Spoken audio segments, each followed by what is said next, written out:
आज के क्लास में हम लोग लाइन सेगमेंट के बारे में पढ़ लेते हैं कि भैया लाइन सेगमेंट क्या होता है।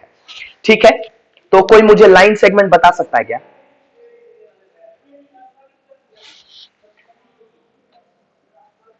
बताइए जी।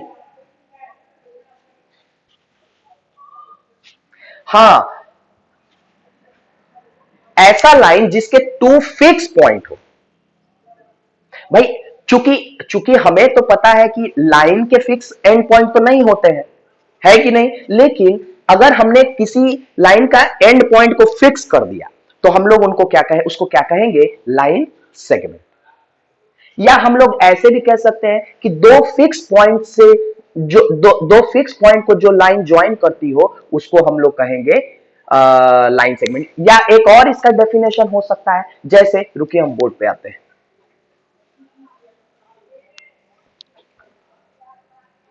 चलिए, सबको बोर्ड दिखाई दे रहा होगा अच्छे से।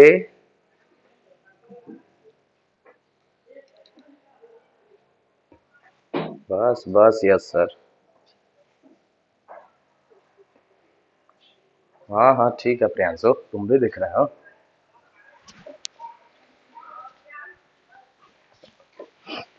चलो जी, ठीक है भैया। तो अब जरा ध्यान से चीज को समझिएगा। लाइन सेगमेंट, हमने लाइन पढ़ा कि लाइन जो है, अच्छा क्या आप किसी भी लाइन को क्या आप फिक्स कर सकते हैं? नहीं कर सकते, क्योंकि लाइन क्या एक, अगर आप चाहें तो क्या किसी पेपर पे लाइन को ड्रॉ कर सकते हैं? तो बिल्कुल नहीं कर सकते। क्यों? क्योंकि लाइन को तो हम कहीं भी मान लीजिए हमने इतना बड़ा लाइन ड्रॉ किया और मैंने बोला कि लाइन इतने बड़ा होता है, तो क्या इतने बड़ा लाइन होता है? नहीं। कोई कहेगा कि देखिए हमने इतना बड़ा लाइन ड्रॉ कर दिया, कोई कहेगा कि हम पूरा पेपर के बाहर लाइन ड्रॉ कर देंगे। यानी लाइन को आप बांध नहीं सकते हैं। लेकिन लेकिन अगर आपने कोई दो पॉइंट ले लिए लाइन के ऊपर, जैसे आपने ले लिया ए और बी, ठीक है, तो the portion which is in between the point A and be on the line, मान लीजिए जैसे लाइन ये एल है, ठीक है, चाहे इसका नाम एल भी ना देकर के हम इसको लाइन ए भी बोल सकते हैं। इस तरीके से अगर एरो लगा रहता है, इस तरीके से एरो लगा रहता है ए बी के ऊपर, तो इसका मतलब क्या होता है? लाइन है।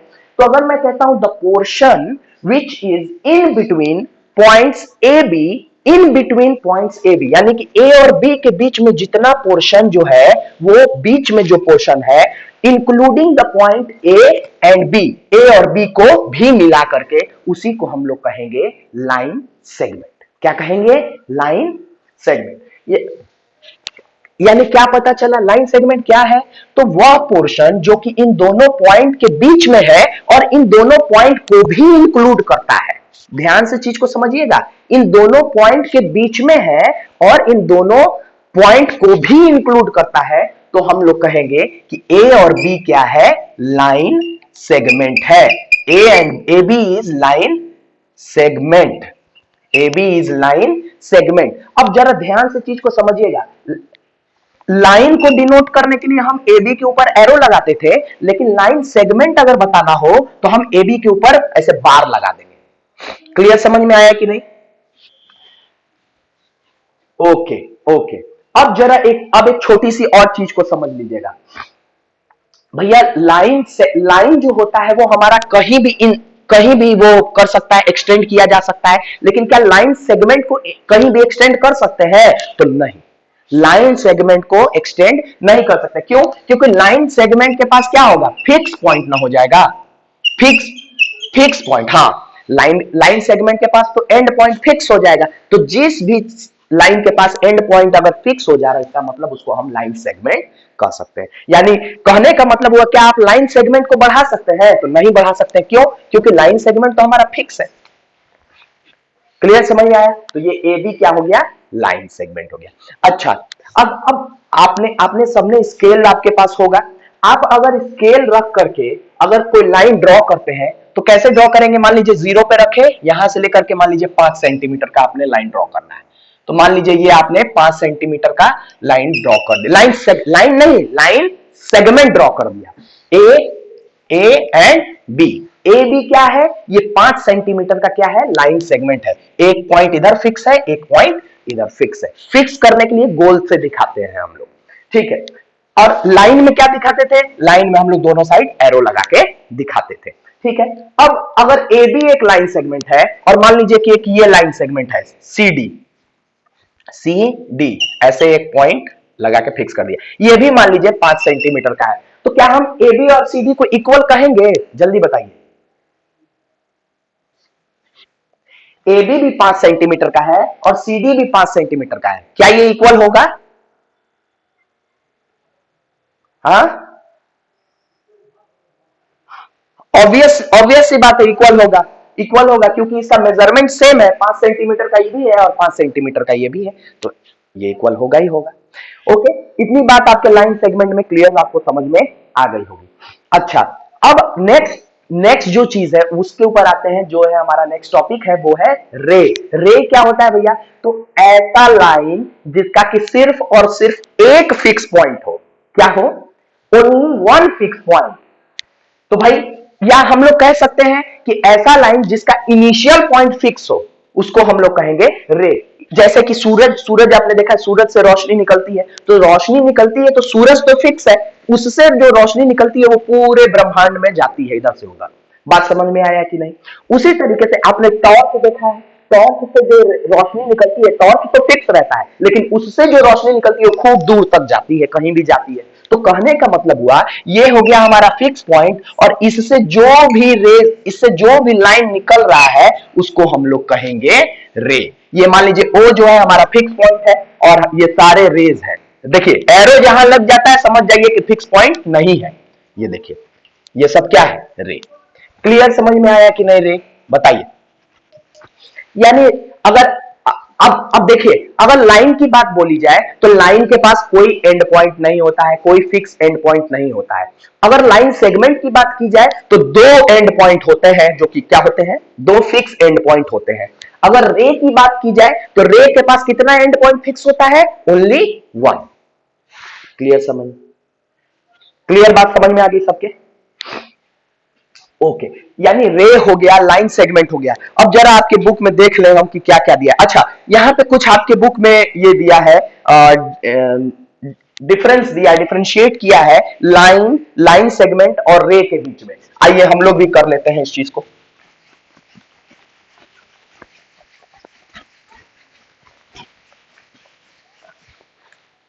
लाइन, लाइन सेगमेंट और रे। चलिए, सबसे पहला जो आपका दिया है डेफिनेशन, वो दिया है कि line has no end point. भैया लाइन के पास एंड पॉइंट होता है? तो नहीं। मान लीजिए ये लाइन एल है, तो ये इसके पास क्या है? कोई एंड पॉइंट नहीं है। इसको इधर भी बढ़ा सकते हैं, इधर भी बढ़ा सकते हैं, इधर भी बढ़ा सकते हैं और इधर भी बढ़ा सकते हैं, तो हम लोग लिख सकते हैं no end point. No end point. Line segment क्या हो गया भैया? तो लाइन सेगमेंट पर कितने एंड पॉइंट होते हैं? दो end, two fix end point, to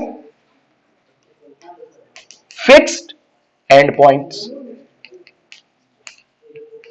ठीक है, इसको डिनोट कैसे करते हैं? ऐसे, जैसे ये ए हो गया और बी हो गया। अच्छा, एक और चीज है जो कि मैं छोड़ दिया था कि ए बी। अब देखिए, ध्यान से एक चीज को देख लीजिएगा, हम जरा एक बार फिर से यहां बता दे रहे हैं। जैसे मान लीजिए ये एक लाइन एल है, ठीक है, ठीक। अब इसको, ये लाइन एल है, हमने बताया था कि अगर कोई दो पॉइंट भी हम लोग ले सकते हैं ए बी इसके ऊपर, तो हम लोग इसको ऐसे भी पढ़ सकते हैं। अगर एल ना पढ़ना हो तो हम ये भी पढ़ सकते हैं कि ए बी लाइन है, या कोई अगर उल्टा पढ़ना चाहे कि बी ए लाइन, कोई कह दे कि नहीं ये ए बी लाइन नहीं है, ये बी ए लाइन है, तो भाई उसको भी हम लोग कहेंगे ये भी सही है। यानी आप चाहे तो ए बी लाइन भी पढ़ सकते हैं, या पढ़ सकते हैं line A B A, line A B या लाइन बी ए। चाहे आप बी से ए को पढ़िए या ए से बी को पढ़िए, आप दोनों तरीके से इसको पढ़ सकते हैं। सेम वही चीज आ जाता है आपका लाइन सेगमेंट में भी, कि आप चाहे इसको ए बी लाइन सेगमेंट पढ़िए, कहिए कि भैया ये ए बी लाइन सेगमेंट है,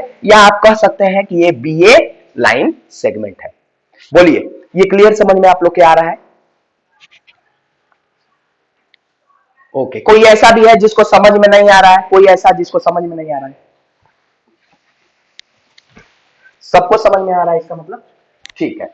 अच्छा, अब रे के ऊपर आते हैं भैया। हमने पढ़ा कि लाइन के पास कोई एंड पॉइंट फिक्स नहीं होता है, लाइन सेगमेंट के पास दो फिक्स एंड पॉइंट होते हैं। और रे का क्या होता है भाई?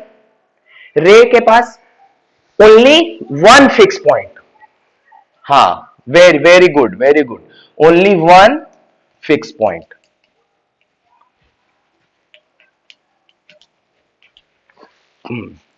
ठीक है, नेक्स्ट क्या है? A line can not be drawn wholly on a paper. मतलब कि आप एक लाइन को पेपर पे ड्रॉ नहीं कर सकते हैं। अब एक लाइन को आप क्या पेपर पे ड्रॉ कर सकते हैं? क्योंकि आप जहां से खींचेंगे वहां से पूरा कहीं से भी खींचा जाएगा, यानी पूरा पेपर के बाहर भी जा सकता है, ये है कि नहीं? तो a line can not be drawn, a line can not be drawn on a paper. या हम लोग ड्रॉन होली लिख सकते हैं या फुल्ली लिख सकते हो, दोनों में से कुछ भी लिख दो। यानी पूरा का पूरा हम लोग क्या है, इसको पेपर पे ड्रॉ नहीं कर सकते। लेकिन क्या लाइन सेगमेंट को ड्रॉ कर सकते हैं? तो बिल्कुल कर सकते हैं। Line segment can be drawn, a line segment can be drawn. बात समझ में आई कि नहीं आपके? बोलिए, रे का क्या है भैया? तो रे का फिक्स पॉइंट को तो आप ड्रॉ कर सकते हैं, एक पॉइंट को तो ड्रॉ कर सकते हैं, लेकिन क्या आप पूरे रे को ड्रॉ कर सकते हैं? तो बिल्कुल नहीं कर सकते, क्योंकि भाई उसका एक पॉइंट तो फिक्स रहेगा, लेकिन एक पॉइंट फिक्स नहीं रहेगा, तो उसको हम कहीं निकाल सकते हैं इधर से उधर तक। बात समझ में आया? तो इस तो रे को भी हम लोग क्या कर सकते हैं, लिख सकते हैं not drawn on the paper. Paper पे हम इसको भी पूरी तरीके से ड्रॉ तो कर सकते हैं, सिंबलाइज कर सकते हैं कि भैया देखिए ये रे है। इसको पूरा ड्रॉ करना मुश्किल है, क्योंकि भैया हम कहीं भी चाहे तो इसको वो कर सकते हैं। अगर कोई कह दे कि देखो यही रे है, इससे बड़ा रे नहीं होता है, तो हम उसको तुरंत कह देंगे कि नहीं, तुरंत लाइन खींच के आगे बढ़ा दो, देखो कर दो कि देखिए तो ये भी तो बढ़ गया, ये भी तो रे ही कहेंगे। स्पीकर म्यूट करो, नानी का जो फोन आ रहा है ना, तो म्यूट करके बात करो, बेवकूफ। चलो नेक्स्ट क्या है? नेक्स्ट जो है कि भाई a line has no definite length. भैया लाइन के पास जो लेंथ होता है वो फिक्स, मतलब कि ऐसा नहीं होता कि लाइन जो है 2 सेंटीमीटर का हो जाए, 5 सेंटीमीटर का होता है। लाइन के पास फिक्स लेंथ होता ही नहीं है। लाइन चाहे तो कितना भी इनफाइनाइट, उसका बहुत बड़ा लेंथ होता है, कुछ भी उसका कहा नहीं जा सकता है कि नहीं? तो उसके पास डेफिनिट लेंथ नहीं होता, यानी हम कह सकते हैं कि लाइन के पास फिक्स लेंथ नहीं होता है। तो हम लिख सकते हैं no fix length, no fixed length. ठीक है, इसमें क्या लिख सकते हैं? Line segment. भैया लाइन सेगमेंट जो है उसका चूंकि एंड पॉइंट फिक्स होता है, तो हम कह सकते हैं कि उसका फिक्स लेंथ होता है। तो हम यहां लिख सकते हैं लाइन सेगमेंट का फिक्स लेंथ। चूंकि देखिए फिक्स लाइन सेगमेंट का 2 पॉइंट फिक्स होता है ना, जिसके वजह से क्या होता है, वो उसका लेंथ भी क्या हो जाता है, फिक्स हो जाता है। हम चाहे तो 2 centimetre, 5 centimetre, 10 centimetre, 100 centimetre, 1000 centimetre, चाहे कितने भी सेंटीमीटर का लाइन सेगमेंट हम ड्रॉ कर सकते हैं। यानी कि हम दो एंड पॉइंट जहां भी फिक्स कर दे, उसको नाप तो सकते ही है ना जी, बस। तो भाई फिक्स क्या कहते हैं इसको, फिक्स्ड लेंथ। ठीक है, रे का क्या फिक्स होता है? तो भैया नहीं होता है, क्योंकि एक पॉइंट तो फिक्स होता है, एक पॉइंट अब कितना दूर जाएगा कौन जानता है। तो भाई ये भी नो फिक्स लेंथ। ठीक है, क्लियर समझ में आया? स्पीकर म्यूट कर लीजिए पीछे से। ठीक है, नेक्स्ट रिप्रेजेंटेशन देख लेते हैं कि भाई लाइन को कैसे रिप्रेजेंट करा जाता है। तो भाई लाइन को एरो से रिप्रेजेंट किया जाता है, चाहे ए बी, ये इसको आप चाहे पढ़िए ए बी लाइन सेगमेंट, या चाहे पढ़िए B A line segment, arrow लगा के। बात सॉरी, लाइन सेगमेंट कह रहा हूं, ए बी लाइन पढ़िए चाहे बी ए लाइन पढ़िए। ठीक है, उसके बाद लाइन सेगमेंट का क्या है भैया? लाइन सेगमेंट का क्या है? तो उसी तरीके से इसको आप बार लगा दीजिए, ए बी लाइन सेगमेंट पढ़िए चाहे बी ए लाइन सेगमेंट पढ़िए। बात समझ में आया कि नहीं? इतनी बात आपके क्लियर हो गई होगी। ठीक है, बोलिए। और रे वाले केस में भी आप इसी तरीके से, रे वाले केस में भी आप इसी तरीके से कर सकते हैं, ए बी रे। रे ए बी, इसको पढ़ सकते हैं आप लोग ऊपर में एरो लगा करके। बोलिए क्लियर है कि नहीं है? लाइन सेगमेंट में चूंकि लाइन वाले में दोनों साइड में एरो लग जाता है, इधर भी एरो और इधर भी एरो। लाइन सेगमेंट वाले में सिर्फ बार लगा रहता है, और रे में क्या होता है, सिर्फ एक ठो एरो लगा रहता है, एक मूव की तरफ इसका एरो रहेगा। क्लियर समझ में आया कि नहीं? बोलिए। चलिए तो भैया ये लाइन सेगमेंट का पार्ट जो है हमारा एकदम आज खत्म हो चुका है। ठीक, अब आपके पास कुछ किताब में आपके क्वेश्चंस हैं।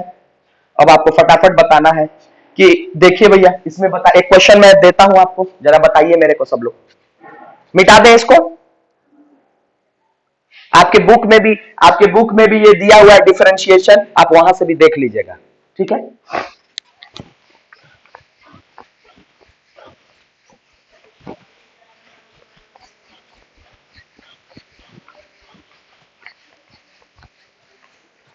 देखिए जी, एक क्वेश्चन दे रहा हूं, ध्यान से देखिएगा जरा।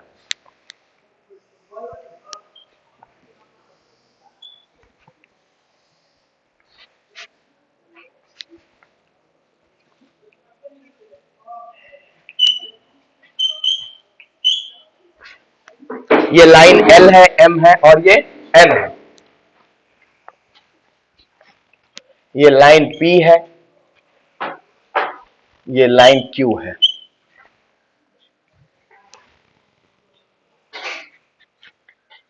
ये लाइन आर है। चलिए अब आप मेरे को बताइए कि इसमें कितने पेयर ऑफ लाइंस जो है पैरेलल है। चलिए मैं नाम बोलते जाऊंगा, एक एक करके आप लोग वही लोग बताइएगा।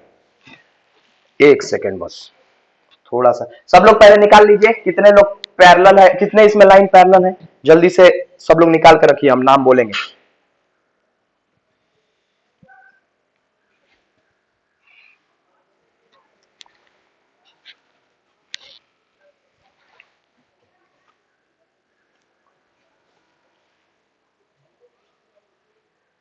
सिक्स बी में हो ना? नहीं हो? इंग्लिश नहीं पढ़ाई हो रहा उसमें ना, तो पढ़ा दो उसमें, बोल भी तो नहीं रहा है, पढ़ा दो, डाल दो अपने से बोल के जाके, कम से कम उसका हो जाए।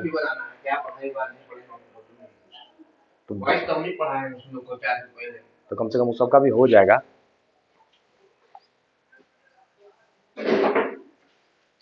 राघवेंद्र सर थोड़ा सा पढ़ा रहे हैं क्या? एक मिनट अपना मोबाइल देंगे? गूगल मीट पे ज्वाइन करेंगे, सीसीपी का बटन पूछो, इंग्लिश में क्या छूटा है लिख के भेजो व्हाट्सएप। इंग्लिश में राशि आई है क्या इसमें? राशि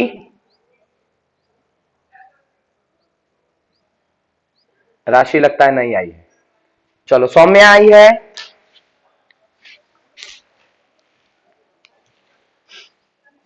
अच्छा ये बताओ इंग्लिश में क्या क्या चीजें छूटी हुई हैं, कौन कौन सा चैप्टर छूट गया है? चैप्टर, ग्रामर, जो भी चीज छूटा है एक पेज पे लिख करके मुझे व्हाट्सएप कर देना।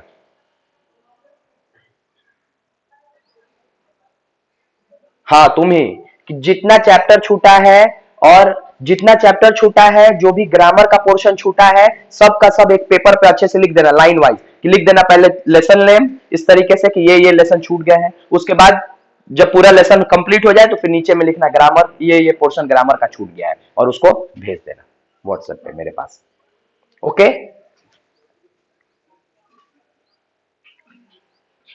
ठीक है, चलो ठीक है। तो अब इसका जब तुम ही हो यहाँ पे तो बताना शुरू करो, पैरेलल लाइन बताओ कौन कौन से हैं।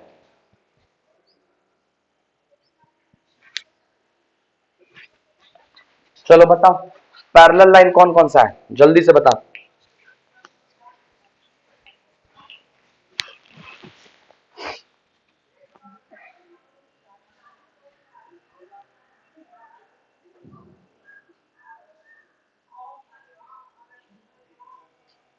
एल और एम पैरेलल है, और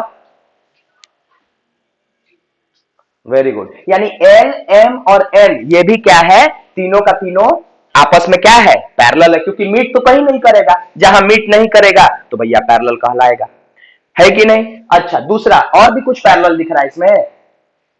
ये P और Q नहीं दिख रहा है पैरेलल? पी क्यू भी तो पैरेलल है, पी और क्यू अपने अपने साथ पैरेलल है, पी और क्यू एक दूसरे के साथ क्या है, पैरेलल है। बात समझ में आ रहा है कि नहीं? अच्छा अच्छा, अब आप लोग मुझे बताइए इंटरसेक्टिंग लाइन, विवेक चलो बताओ तो फटाक से, इंटरसेक्टिंग लाइन का कौन कौन सा है?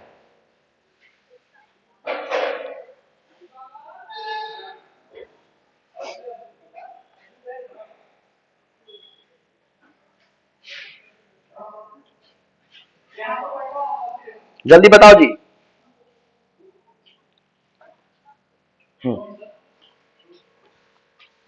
पी और ये क्यू है और ये आर है।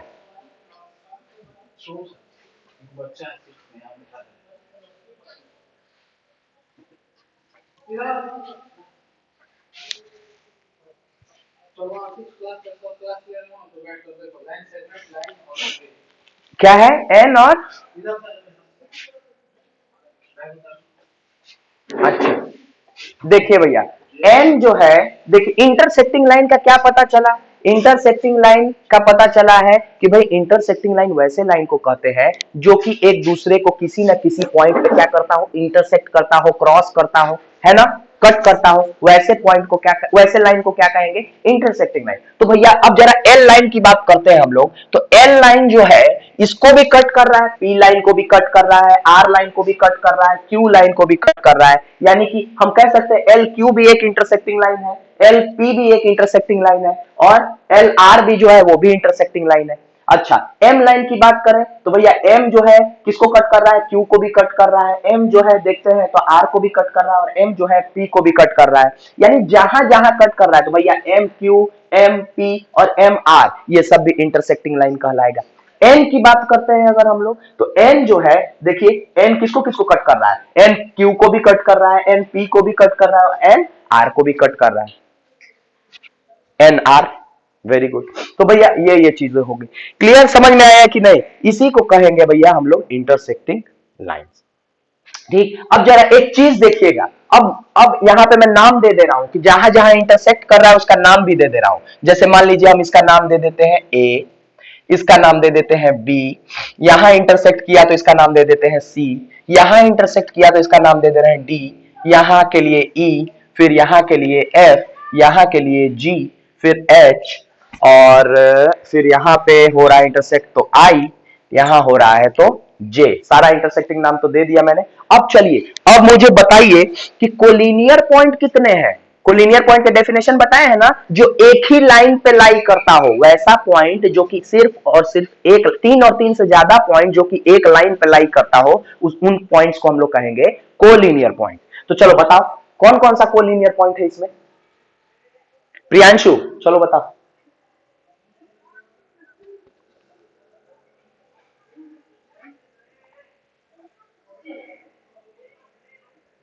हाँ, बाहर बाहर, एल तो लाइन है, पॉइंट पूछ रहे हैं, कोलिनियर पॉइंट क्या होता है?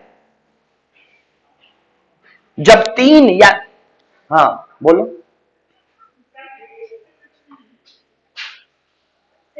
हाँ, जब तीन और तीन से ज्यादा पॉइंट अगर किसी लाइन पर लाई करता है उसको हम लोग कोलिनियर पॉइंट कहते हैं। तो भैया बताइए कि कोलिनियर पॉइंट कौन सा है इसमें?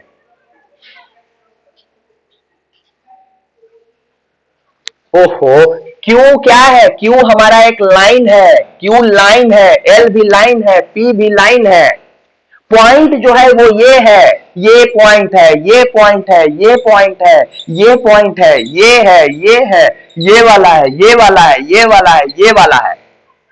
तो अब देखिए जरा, यहां एल लाइन पे कौन कौन पॉइंट लाई कर रहा है? B point, C point, D point, यानी बीसीडी क्या है? कोलिनियर पॉइंट है। एम पॉइंट पे कौन, एम लाइन पे कौन कौन पॉइंट लाई कर रहा है? तो जे लाई कर रहा है, एफ लाई कर रहा है, ई लाई कर रहा है, तो जे एफ ई क्या है? कोलिनियर पॉइंट है। अच्छा, इसके बाद आई एच और जी एन लाइन पे लाई कर रहा है, तो ये भी एक कोलिनियर पॉइंट हो गया। उसके बाद और भी है जी, एफ और ए, ये भी एक लाइन पे लाई कर रहा है, इसलिए ये भी हो गया। उसके बाद और भी है एच, ई और डी, ये भी एक लाइन पे लाई कर रहा है, तो ये भी कोलिनियर पॉइंट कहलाएगा। इसके बाद बी, जे और आई, ये भी एक लाइन पे लाई कर रहा है, और ए, ये भी लाइन एक लाइन प्लाई कर रहा है तो ये भी क्या हो जाएगा, कोलिनियर पॉइंट हो जाएगा। सिंपल सा तो है। इसमें इसमें ना मैथ का कुछ ऐसा दिमागे तो नहीं लगाना, बस हम सामने दिख रहा है उसको बताना है, सारा डेफिनेशन पता है।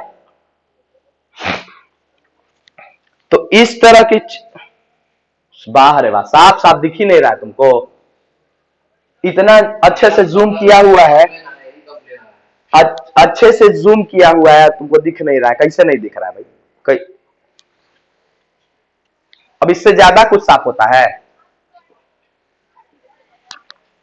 ठीक है, जिसका भी जिसको भी अगर ऐसा कुछ दिक्कत होता है तो वीडियो को एक बार जब मैं पूरा भेजता हूं तो उस वक्त पूरा देख लिया करना। ओके ठीक है, तो भाई आज की क्लास को हम यहीं रोकेंगे और एक्सरसाइज 16 में 1 से लेकर 9 तक है, फटाफट पूरा क्वेश्चन 9 तक जो है ये बन जाना चाहिए, क्योंकि बहुत इजी क्वेश्चन है, सिर्फ बताना है फटाफट और आगे बनाते चल जाना है। बात समझ में आया कि नहीं? तो क्वेश्चन बनाने का तरीका क्या होना चाहिए, जो भी फिगर बनाया है उन फिगर को बनाना पड़ेगा, फिगर्स पूरा कंप्लीट बनना चाहिए, तब जाकर के बनाओगे। बात क्लियरली समझ में आ गई? ठीक है, ठीक है, तो एक्सरसाइज 16 आज का तुम लोग का होमवर्क है।